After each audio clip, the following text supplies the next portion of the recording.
పొద్దున లేవగానే 20 నిమిషాలు ఎండకి వెళ్ళాలా. ఫస్ట్ పొద్దున్న లేస్తారు కదా, అలారం పెట్టుకుని ఒక టైంకి లేవాలి. లేవగానే ఎండకి వెళ్ళాలా, ఒక 20 మినిట్స్ చాలు. 20 మినిట్స్ ఎండకి వెళ్ళగానే ఫస్ట్ సర్కేడియన్ రిథమ్ సెట్ అవుతుంది, బాడీలో హార్మోన్స్ పనిచేస్తాయి, మెలటోనిన్ రిలీజ్ అవుతుంది. దాంతో కరెక్ట్ టైం కి మనకు నిద్ర వస్తుంది రాత్రిపూట. సో ఫస్ట్ లేవగానే ఎండకి వెళ్ళాలి ఒకటి. రెండోది, మధ్యాహ్నం 2 గంటల తర్వాత కాఫీ తాగకూడదు. కాఫీ తాగేటోళ్ళు ఎవరైనా సరే 2 ముందే తాగండి, 2 తర్వాత కాఫీ తాగండి. 3, 7 గంటల తర్వాత పొట్టకి మెదడుకి ఎటువంటి తిండి పెట్టకండి. అంటే 7 గంటల లోపలే డిన్నర్ అయిపోవాలా. ఓకే, 7 గంటల తర్వాత స్క్రీన్ ఉండొద్దు. ఫోన్లు చూడడం, టీవీలు చూడడం 7 గంటల తర్వాత చేయకండి. సాఫ్ట్వేర్ ఎంప్లాయీస్ ఉంటారు, వాళ్ళు పని చేయక తప్పదంటే అట్లాంటి వాళ్ళు పడుకోవడానికి 1 గంట ముందు ఫోన్ పక్కన పెట్టేయండి. స్క్రీన్ పడుకునే ముందు 1 గంట సేపు ఉండొద్దు అసలు. మిగతా వాళ్ళు 7 గంటలు. 4వది, పడుకునే రూమ్ గది అయితే ఉంటుందో అది చల్లగా ఉండాలా.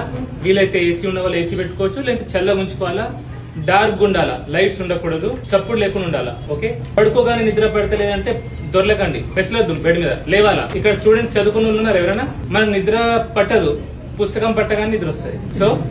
సో నిద్ర వస్తుందంటే చదువుకోండి, ఏదో ఒక పుస్తకం మీకు నచ్చింది చదువుకోండి. ఓకే, 5వ విషయం, ఇది చాలా చాలా ముఖ్యం. ముగ్గురికి నిద్ర పట్టదు, జూద, చోర, పరాంగణ అంటారు. గ్యాంబ్లింగ్ చేసేటోడికి. గ్యాంబ్లింగ్ చేయకండి, గ్యాంబ్లింగ్ యాప్స్ జోలికి వెళ్ళకండి. షేర్ మార్కెట్ లో ఇవాళ డబ్బులు పెట్టి రేపు తీసేస్తా, ఫుల్ కోటీశ్వరన్ అయితే ఇట్లాంటి పనులు చేయకండి. గ్యాంబ్లింగ్. చోర అంటే దొంగతనం చేయకండి. పక్కనోడి ఆస్తి కాజేయాలా, పక్కనోడి భూమి కబ్జా చేయాలా, మోసం చేసి పైసలు సంపాదించాలా, ఇట్లాంటి పనులు చేయకండి. పరాంగణ, మనం పెళ్ళైన వాళ్ళు, మనం కట్టుకున్న పెళ్ళాం తప్ప మిగతా ఆడవాళ్ళు ప్రపంచంలో ఉన్న వాళ్ళందరూ మనకు తల్లులు, అక్కలు, చెల్లెలు. పరస్త్రీని కామించినోడి కూడా నిద్ర పట్టదు, అంతే కదా.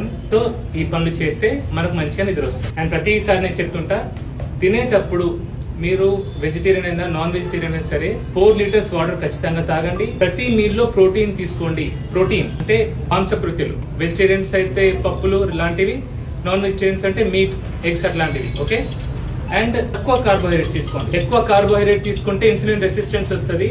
ఇన్సులిన్ రెసిస్టెన్స్ వల్ల కూడా నిద్ర పట్టదు చాలా మందికి. ఓకే, ఈ పనులు చేస్తే అందరికి నిద్ర వస్తుంది. ఈ నిద్ర గోళీల జోలికి వెళ్ళకండి. ఏమైతే నిద్ర పడతలేదు, వాళ్ళు గోలు వేసుకుని పడుకుంటా అనుకుంటారు అనుకోండి, అది ఒక అలవాటు అయిపోతుంది. అది లేకుండా మనం నిద్రపోము. ఓకే, అది దానివల్ల ఎన్నో సైకాట్రిక్ ప్రాబ్లమ్స్ కూడా వస్తాయి. సో మీరు నిద్ర గోళీలు వాడేది ఉంటే సైకాట్రిస్ట్ ని కలిసి, ఇవన్నీ చేసిన తర్వాత మీకు నిద్ర పట్టకపోతే ఒక సైకాట్రిస్ట్ ని కలిసి